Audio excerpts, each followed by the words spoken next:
Last section में कहाँ तक हुआ था तो मुझे बताइए। ठीक है, आवाज आ रही है मेरी?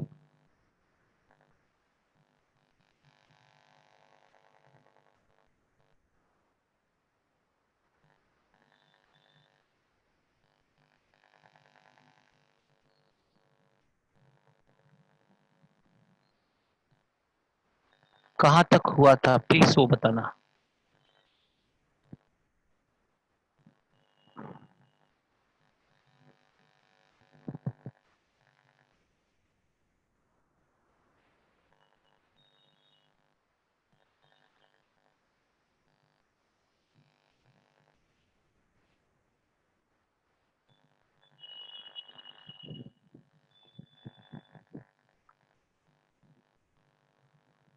शुरू से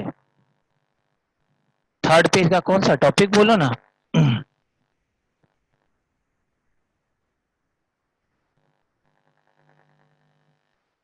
कबीर, थर्ड पेज का स्टार्ट।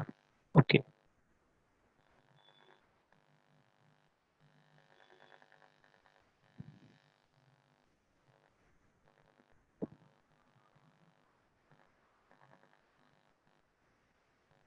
सुरमे तक। Okay, thank you.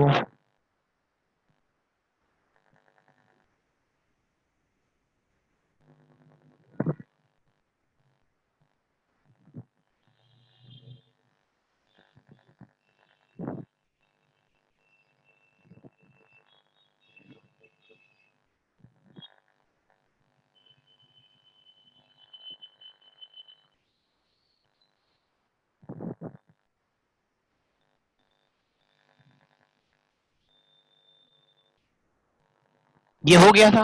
हमन है इस मस्ताना, हमन को होशियारी क्या।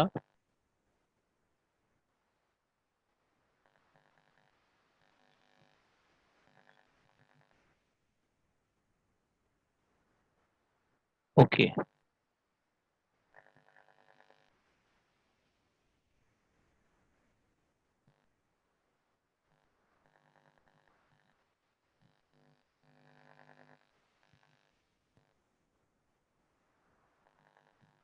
ये भी हो गया था। यहां से ना, कभी की यह घर फूक मस्ती।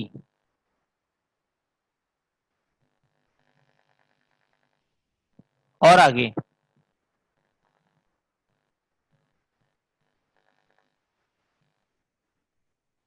अच्छा, सूर से।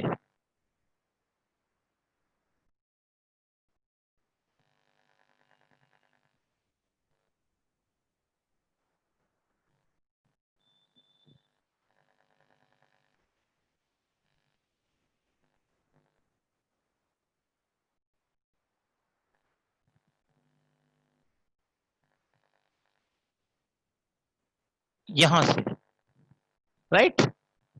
या ये इसके पहले वाला? चलो यहां से इसको क्लियर कर देता हूं, नहीं तो अगर हुआ है तो भी। विश्वास ही इस प्रेम की कुंजी है। विश्वास मतलब भरोसा। और कबीर जी कहते हैं कि विश्वास जिसमें संकोच नहीं। विश्वास, भरोसा, भरोसे में संकोच मतलब कहने की शर्मिंदगी नहीं होती है, दुविधा नहीं होती है। दुविधा मतलब कहूं या ना कहूं, उसे अच्छा लगेगा या बुरा लगेगा, मेरी बात वो समझेगा कि नहीं समझे, ये दुविधा है।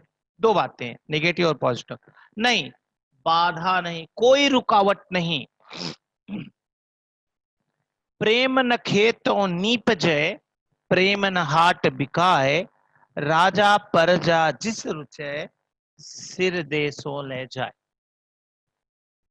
कवि कबीरदास जी कहते हैं प्रेम न मतलब नहीं, खेतों मतलब खेत में, नीपजय मतलब उगता है, पैदा होता है।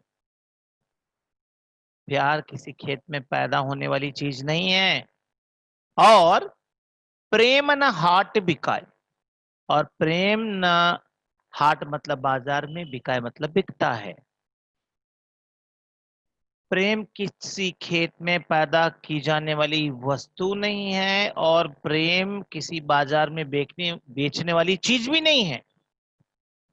और आगे कहते हैं राजा प्रजा जिस रुचे।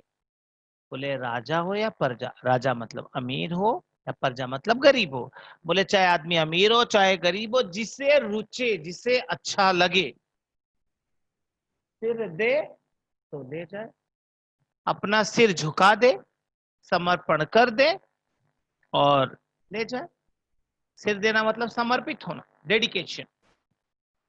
आप अपना सिर झुका दीजिए ईश्वर के चरणों में, गुरु के चरणों में, और पा लीजिए। क्या पा लीजिए? ईश्वर की भक्ति और प्रेम। आई नो, बट मैं थोड़ा सा काव्य पीछे से चल रहा हूं जिससे कनेक्टिविटी रहे। डायरेक्ट वहां से स्टार्ट करेंगे तो कुछ समझेगा नहीं। Okay okay. सूर्य शीस उतारिया। अब यहाँ पे एक उदाहरण भी देकर कह दिया कि सूर जो बहादुर होते हैं ना, वो अपना सिर उतार देते हैं, सिर कटा देते हैं या सिर समर्पित कर देते हैं। छाड़ी तन की आस, अपने इस शरीर के प्यार की उम्मीद को छोड़ देते हैं और ईश्वर को समर्पित हो जाते हैं। और जो ईश्वर को समर्पित हो जाते हैं इस शरीर की उम्मीद छोड़कर, आ गए थे हरि मुलकिया। आगे तुरंत ही उसको ईश्वर से मुलाकात हो जाती है। ईश्वर दौड़ते हुए उसके पास आते हैं, क्या देखकर? आवत देखा दास।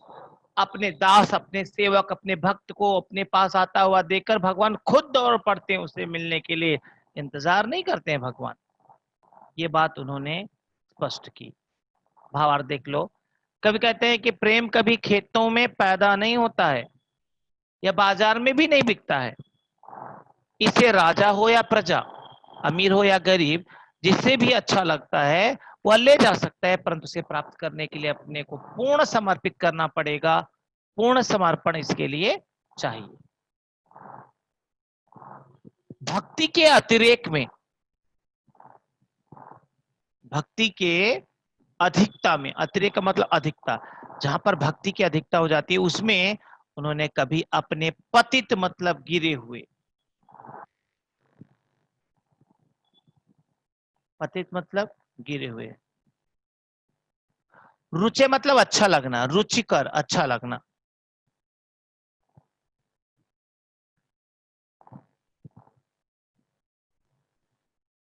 ठीक है। तो भक्ति के अतिरेक में, अतिरेक मतलब अधिकता में, उन्होंने मतलब कबीर ने कभी अपने पतित को, उपजे मतलब पैदा होना,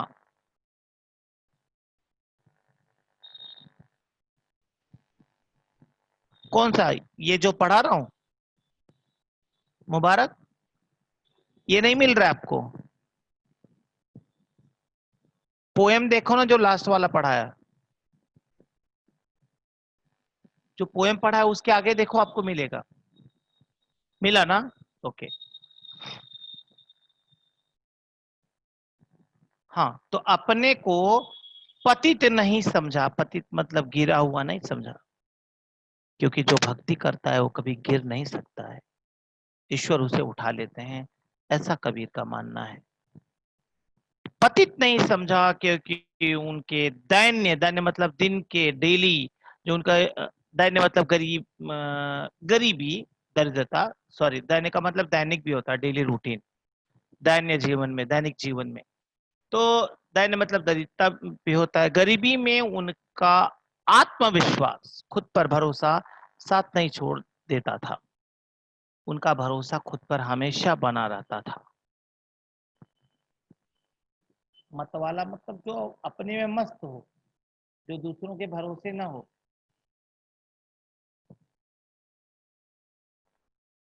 मतवाला मतलब अपने में मस्त रहने वाला, मस्त मौला।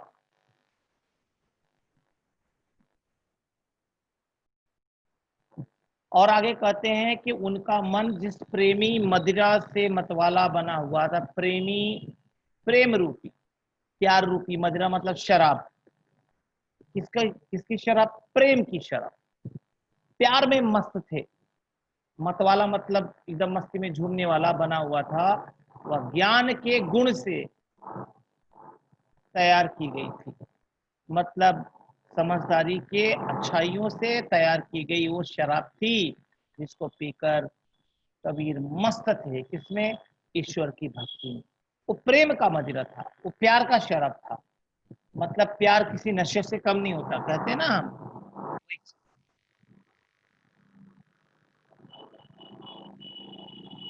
युगावतारी, युग प्लस अवतारी, युगों में अवतार लेने वाले। युग मतलब लगभग 1000 सालों में कोई एक जो पैदा हो,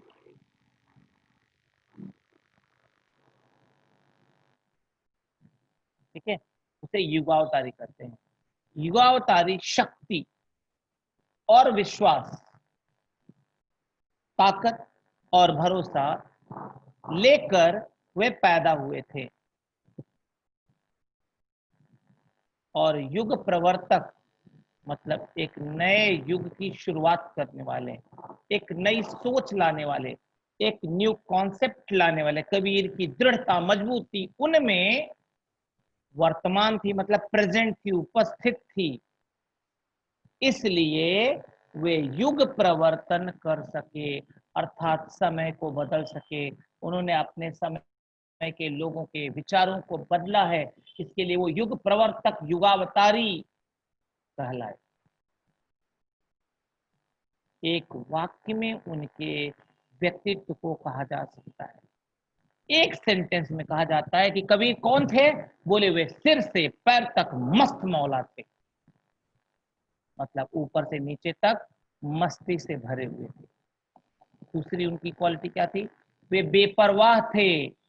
बेपरवाह मतलब बेफिक्र थे, टेंशन फ्री रहते थे, दृढ़ थे, आत्मविश्वासी थे, मजबूत इरादे वाले थे, उग्र थे, क्रोधी थे, कुसुमादपि कोमल फूल के समान कोमल, और वज्रादपि कठोर।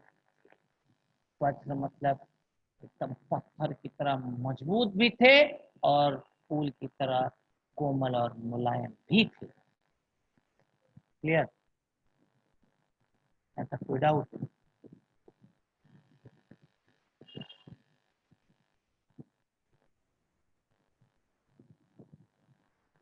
वज्रादपि कोमल थे।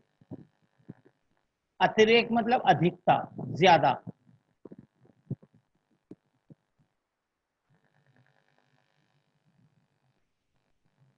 वज्र मतलब पत्थर, कठोर, सख्त, मजबूत।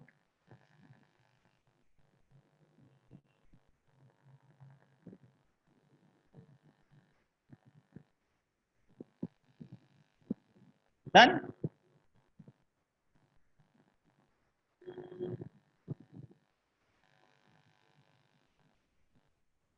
तो फाइनली हमने कबीर को समाप्त कर दिया। अब आगे किताबें हो गया है, राइट?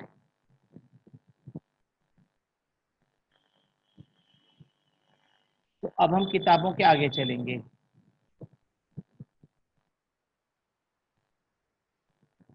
जूलिया।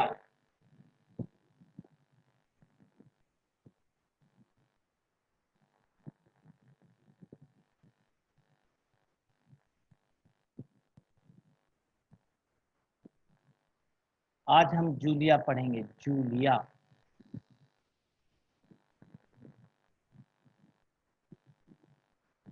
ओके, तो जूलिया की शुरुआत करते हैं। यह है जूलिया। एक्चुअली ये कहानी जो है ना, वो भारतीय कहानी नहीं है। यह एक रशियन स्टोरी है। हाँ जी, कौन मैसेज कर रहा है?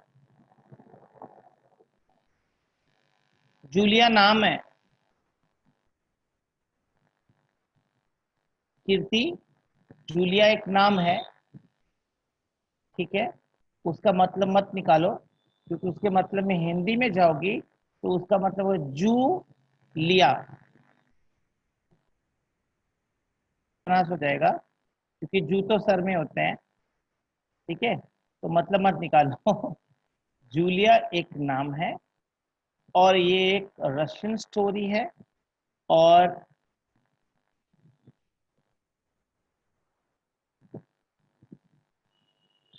गृहस्वामी, अरे वेट, कृषि, आगे आगे बढ़ के रीड मत करो, मैं बता रहा हूँ, ठीक है, वेट बाबा। तो आइए शुरू करते हैं।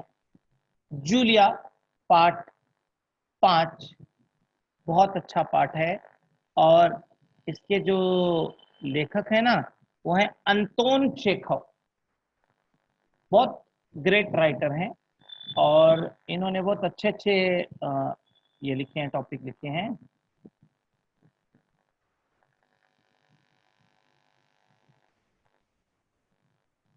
दिया तो है, देखो ना।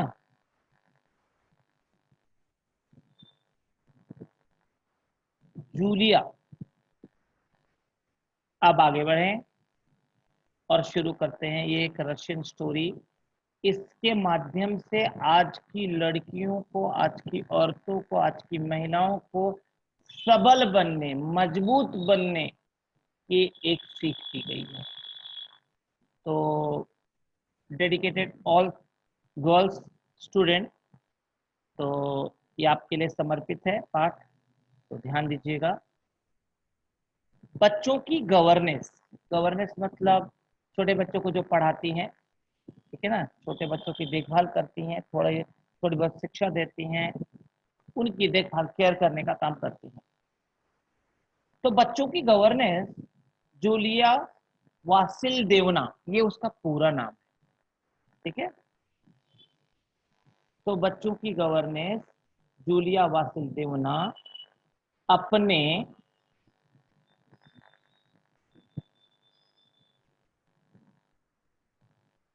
नहीं, यहाँ से पाठ शुरू करते हैं।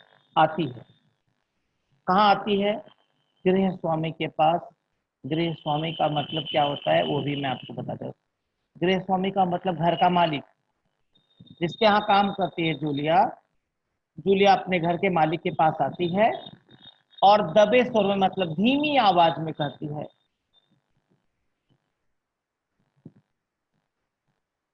आई डोंट नो, बिकॉज मैंने लिखा नहीं है तो मुझे कैसे पता होगा रियल है कि डुप्लीकेट है।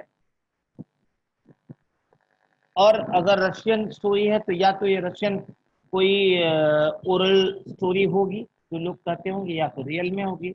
बट ऐसा कहीं भी दिया नहीं गया कि अंतोन चेखव ने एक रशियन फेक स्टोरी को लिखा है, ठीक है। तो जस्ट खाली कहानी एक मॉरल सीखने के लिए होती है, रियल और डुप्लीकेट से कोई मतलब नहीं। ओके, तो दबे स्वर में, बिल्कुल धीमी आवाज में कहती है, "अ, आपने मुझे बुलाया था मालिक?" गृह स्वामी मतलब घर का मालिक कहता है। हाँ हाँ, बैठ जाओ जूलिया, खड़ी मत रहो।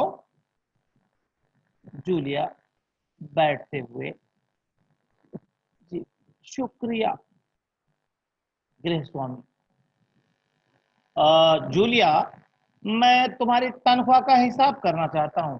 तनख्वाह मतलब सैलरी, पगार, वेतन का हिसाब करना चाहता हूँ कि भाई तुम्हारा कितना पैसा बाकी है अभी। मेरे ख्याल से तुम्हें पैसों की जरूरत होगी, मैं जानता हूँ तुम्हें पैसे की जरूरत होगी।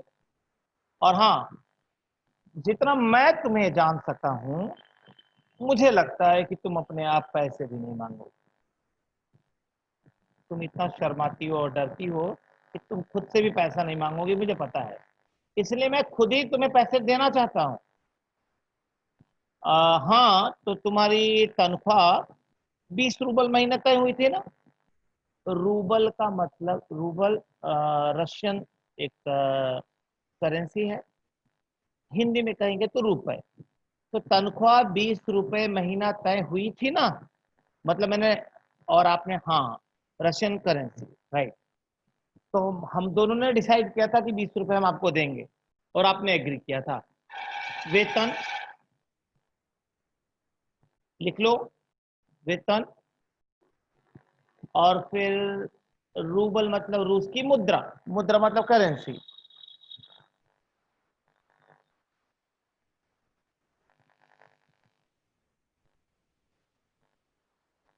तो 20 रुपए महीना सॉरी 30 रुपए महीना तय हुई थी ना, 30 रुपए, 30 रुपीज। तो जूलिया ने कहा, जी नहीं मालिक, 40 रुपल। गृह स्वामी ने कहा, नहीं भाई, 30। अरे ये देखो डायरी, पन्ने पलटते हुए मैंने इनमें सब नोट करके रखा है।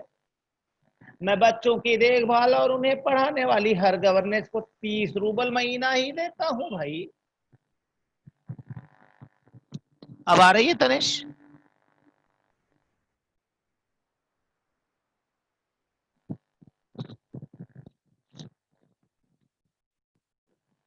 तनिष अभी आ रही है आवाज? ठीक है। तो कहा कि भाई मैं तो सबको 30 रुपए रूबल ही देता हूँ, तुम्हारे पहले जो थी उसको भी दे रहा था, तुमसे पहले जो गवर्नेंस थी उसे भी मैं 30 रुपल ही देता था।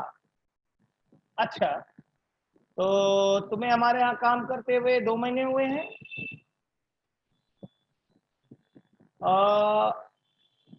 जानवी, अगर अब मेरी आवाज नहीं आ रही है तो आप लेफ्ट और फिर से ज्वाइन कर, ठीक है, बराबर आएगी फिर आवाज। तो तुमने 2 महीने काम किया हमारे यहाँ? जूलिया ने कहा दबे स्वर में, आप धीमी आवाज में, क्योंकि वो डर रही है कि कहीं ये ना नहीं कर दे कि तुम्हें एक पैसा नहीं दूंगा। दबे स्वर में धीमी आवाज में कहा, जी नहीं, 2 महीने 5 दिन हुए। वे स्वामी ने कहा, क्या कह रही हो जूलिया? अरे ठीक 2 महीने हुए हैं भाई, मैंने डायरी में सब नोट कर रखा है। हाँ तो मैंने डायरी में सब नोट कर रखा है। हाँ तो 2 महीने के बनते हैं, हाँ हाँ हाँ हाँ हाँ हाँ, 60 रुपल। मतलब एक महीने के 30, दूसरे महीने के 30, 30 और 30, 60 रुपए, मतलब 60 रुपए। और जब महीने में तुमने एक दिन भी छुट्टी न ली हो तब बनते हैं आपके 2 महीने के 60 रुपए।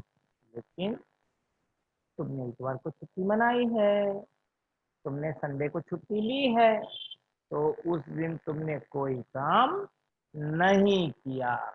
तो अब दबेश्वर जी, आप कह रहे हैं तो ठीक, मतलब अगर भाई छुट्टी के पैसे काउंट नहीं होंगे तो नहीं होंगे, आप जो कह रहे हो ठीक ही है। गृह स्वामी ने कहा, अरे भाई मैं क्या गलत कर रहा हूं? हाँ, तो 9 इतवार, एक में 5 और एक में 4, तो 5 और 4 9। तो बोले 9 इतवार, 3 छुट्टियां, यानी 12 दिन तुमने काम नहीं किया है। कितने दिनों में? 60 दिनों में तुमने 12 दिन काम नहीं किया है, यानी तुम्हारे 12 रुपल कट गए। और हाँ, इधर कोल्या 4 दिन बीमार रहा। कोल्या कौन? उनका बच्चा। तो 4 दिन बीमार रहा और तुमने सिर्फ वान्या, उनकी बेटी को ही पढ़ाया। कोल्या को, कोल्या 4 दिन बीमार रहा तो पढ़ा नहीं, और वान्या को तुमने सिर्फ पढ़ाया। तो पिछले हफ्ते शायद 3 दिन दांतों में दर्द रहा था, किसके?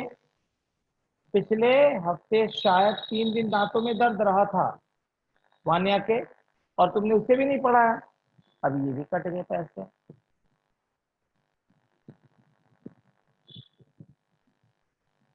और मेरी पत्नी ने तुम्हें दोपहर बाद छुट्टी दे दी थी ना, मतलब हाफ डे। तो 12 और 7, 19। 19 नागे, नागे मतलब छुट्टियां, 19 छुट्टियां। वह दिन जिस दिन काम न किया हो तो छुट्टी करते हैं या नहीं करते हैं? तो भाई घटाओ 60 में से 19, कितने रहते हैं?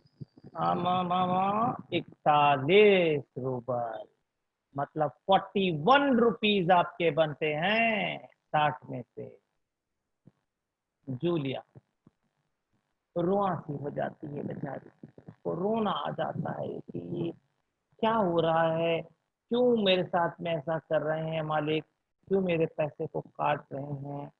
लेकिन रोते हुए स्वर में कहती है कि हाँ,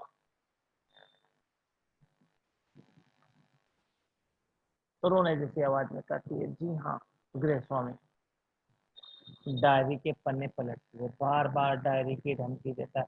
हाँ, याद आया, अरे 1 जनवरी को तुमने चाय की प्लेट और प्याली भी तोड़ी थी ना, याद है?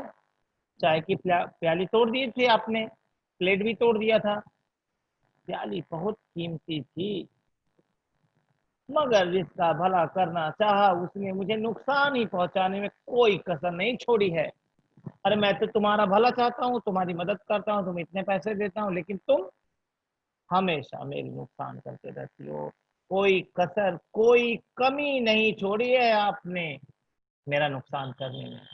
खैर, मेरा भाग, मेरी किस्मत। हाँ, तो मैं प्याली के 2 रूबल ही काटूंगा। खैर थी तो बहुत महंगी, लेकिन मैं 2 रूबल ही काटूंगा, मतलब 2 रुपए काटूंगा। अब देखो, उस दिन तुमने ध्यान नहीं दिया और वहां किसी टहनी और खरोच लगने से बच्चे की जैकेट फट गई। टहनी मतलब कोई ब्रांच, कोई डाली,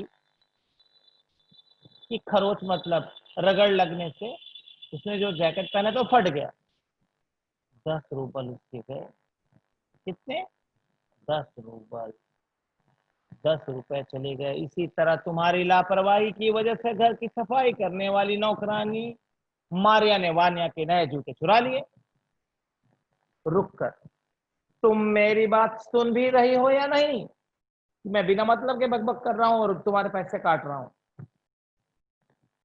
जूलिया ने कहा, मुश्किल से अपनी रुलाई रोकते हुए उसने कहा, जी सुन रही हूँ। बेचारी रो रही क्योंकि उसके पैसे तो कट रहे मेहनत के। गृह स्वामी ने कहा, हाँ ठीक है, सुनो, अब देखो भाई, तुम्हारा काम बच्चों को पढ़ाना और उनकी देखभाल करना है, सो है, तुम्हें इसी के तो पैसे मिलते हैं ना। तुम अपने काम में ढील दोगी तो पैसे कटेंगे या नहीं? मैं ठीक कर रहा हूं ना? तो जूतों के 5 रूबल और कट गए।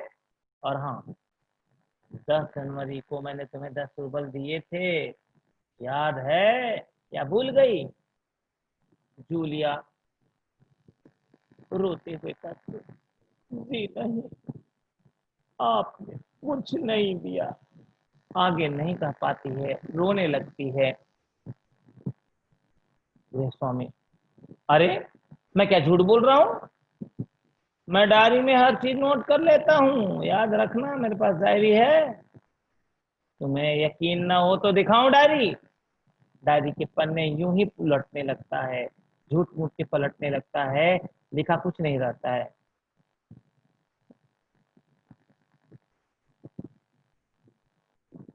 यकीन मतलब भरोसा, हाँ विश्वास, भरोसा।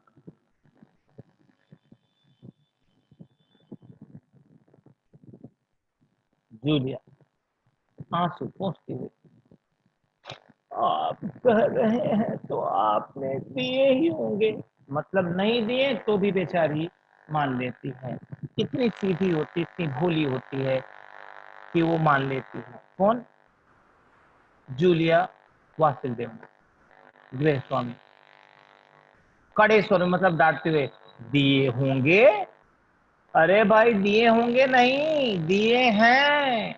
ठीक है, घटाओ 27, 41 में से मामा बचे 14। क्यों, सब ठीक है ना? जूलिया आंसू पीती हुई, मतलब दर्द का घूंट पीती हुई कांपती आवाज में कहती है, मुझे अभी तक एक ही बार कुछ पैसे मिले थे और वो मुझे मालकिन ने दिए थे, तुमने नहीं दिए थे। सिर्फ 3 रूबल, ज्यादा नहीं, 3 रुपए दिए थे। गृह स्वामी, हाँ जैसे आसमान से गिरा हो, मतलब आसमान से गिरा मतलब जैसे मुफ्त में आया है, जैसे फ्री में आया है 3 रूबल। अच्छा, और इतनी बड़ी बात तुम्हारी मालकिन ने मुझे बताई तक नहीं कि तुमको 3 रूबल उठा के दे दिए। बताओ भला, देखो, तुम न बताती तो हो जाता ना अनर्थ। अनर्थ मतलब कितना बुरा हो जाता अगर तुमने नहीं बताया होता तो। खैर, देर से ही सही, मैं इसे भी डायरी में नोट कर लेता हूं। अनर्थ मतलब बुरा। डायरी खोलकर उसमें यूं ही कुछ लिखता है, यूं ही मतलब बिना झूठ मूठ का कुछ लिखता है। हाँ तो 14 में से 3 और घटा दो, बचते हैं 11। 11 रूबल देते हुए, संभाल लो, लो गिन लो, ठीक है ना। ये तुम्हारी 2 महीने की पगार रही, कितना? 11 रूबल। डायरी खोलकर उसमें यूं ही कुछ लिखता है। हाँ तो 14 में से 3 घटा दो और बचते हैं 11 रूबल, संभालो गिन लो, ठीक है ना। अब आगे, कांपते हाथों से डरती हुई वह रूबल हाथ में लेती है, कांपते स्वर, और कहती है, जी धन्यवाद, मतलब जो भी आपने दिया धन्यवाद है आपका। लेकिन मालिक चिढ़ जाता है और अपना गुस्सा नहीं संभाल पाता। गृह स्वामी को बहुत गुस्सा आता है क्योंकि गृह स्वामी ने उसके साथ धोखा किया, उसके पैसे काट लिए, लेकिन फिर भी वो बदले में उसे धन्यवाद दे रही है। इस बात से मालिक को गुस्सा आता है और ऊंचे स्वर में लगभग चिल्लाते हुए गृह स्वामी कहता है, तुम तुम मुझे धन्यवाद दे रही हो जूलिया? अरे जबकि तुम अच्छी तरह जानती हो कि मैंने तुम्हें ठग लिया है, मैंने तुमको धोखा दिया है।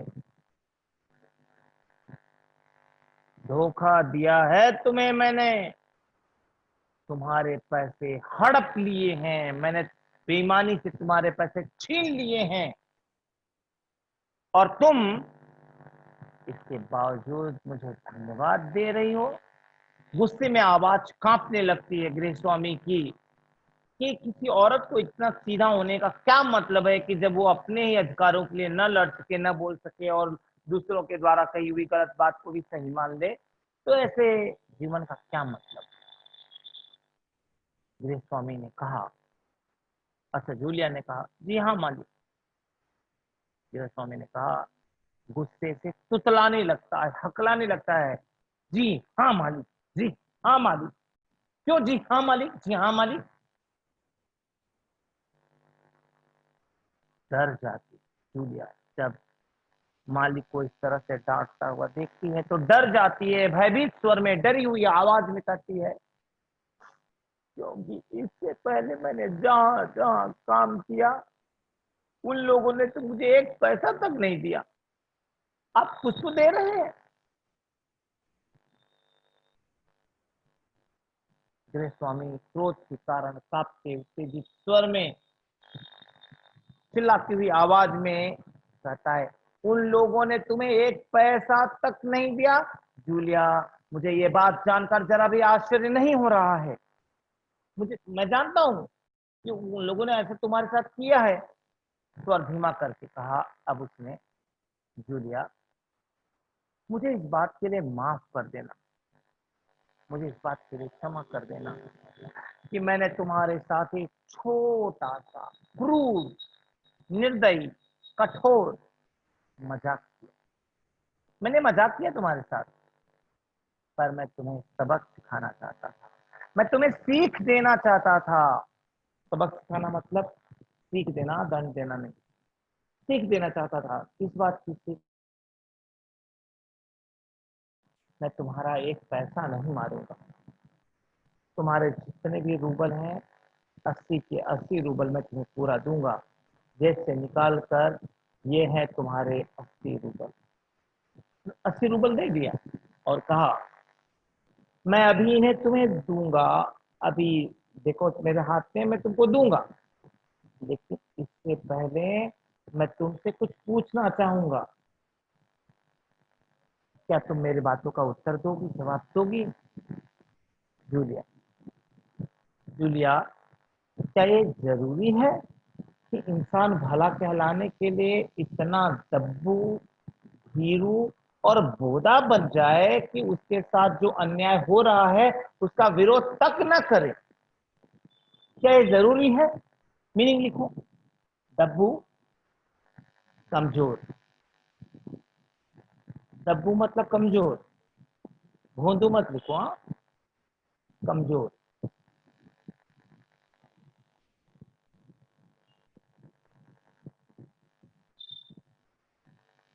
भीरू मतलब डरपोक।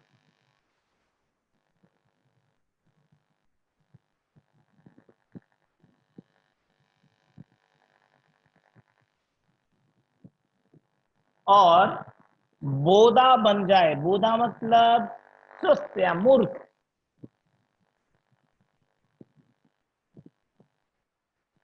आदमी इतना कमजोर, डरपोक और मूर्ख बन जाए कि उसके साथ जो अन्याय हो रहा है, उसके ऊपर जो जुल्म और अत्याचार हो रहा है,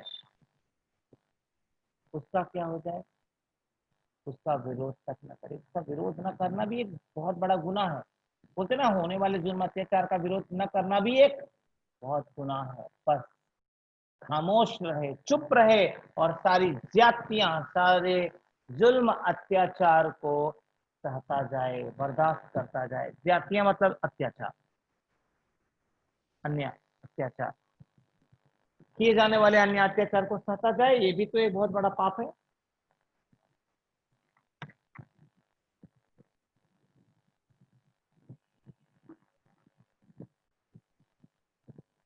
डन?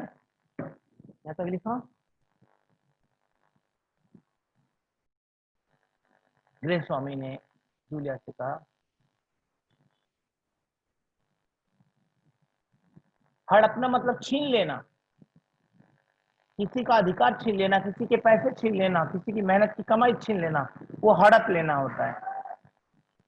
ठीक है? गृह स्वामी ने कहा, नहीं जूलिया, नहीं, इस तरह खामोश रहने से काम नहीं चलेगा। अपने को बचाए रखने के लिए, अपने को संभाल कर रखने के लिए तुम्हें इस कठोर, सख्त, क्रूर, निर्दयी, निर्मम का मतलब ही निर्दयी होता है। और हृदयहीन मतलब दूसरों की भावनाओं की परवाह न करने वाला। नोट करो,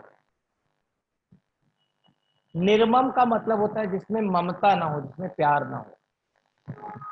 ठीक है? हृदयहीन का मतलब जिसके अंदर कोई भावना नहीं हो, जिसके अंदर कोई इमोशन नहीं हो, जिसके अंदर कोई फीलिंग नहीं हो। हृदयहीन संसार से लड़ना होगा। ये जो दुनिया वाले हैं ना, ये बड़े कठोर हैं, बड़े क्रूर हैं। इनके अंदर गुस्सा बहुत है, इनके अंदर ममता प्यार नहीं है, इनके अंदर अपनेपन की भावना नहीं है। और तुम्हें ऐसे ही संसार के लोगों से लड़ना होगा। कैसे लड़ोगी? बोले अपने दांतों और पंजों के साथ लड़ना होगा। पंजों मतलब नाखून से लड़ना होगा।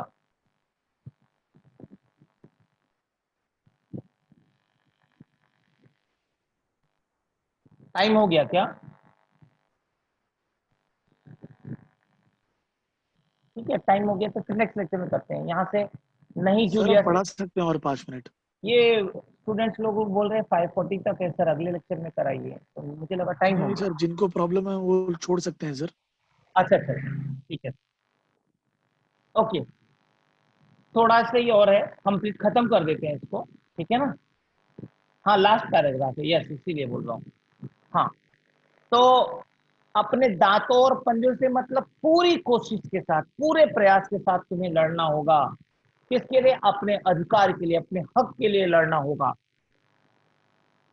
मत भूलो जूलिया, इस संसार में दब्बू, कमजोर, रीढ़ रहित मतलब जो जिनका बैकबोन नहीं है कोई, जिसका कोई सपोर्ट नहीं है, तो ऐसे लोग जो है ना, जो सेल्फ डिपेंडेंट है, ऐसे लोगों के लिए कोई स्थान नहीं होता है। वो कमजोर भी हैं, और वो उनकी पूरी जिंदगी खुद पे निर्भर करती है, दूसरा कोई उनके मददगार नहीं है। तो जब तुम्हारी कोई मदद करने वाला भी नहीं है और तुम कमजोर भी हो, तो तुम्हारी कोई मदद नहीं कर सकता है। और ऐसे लोगों के लिए इस संसार में कोई जगह नहीं है, कोई स्थान नहीं है। इसके लिए क्या बनो? रीढ़ वाला, मतलब मजबूत बनो, सेल्फ डिपेंड बनो, अपने अधिकारों के लिए लड़ना सीखो। डन।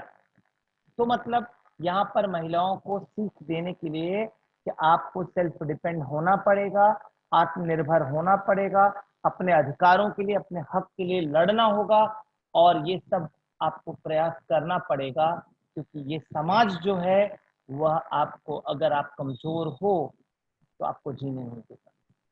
इसके लिए आपको खुद के लिए जीना पड़ेगा, लड़ना पड़ेगा, संघर्ष करना पड़ेगा।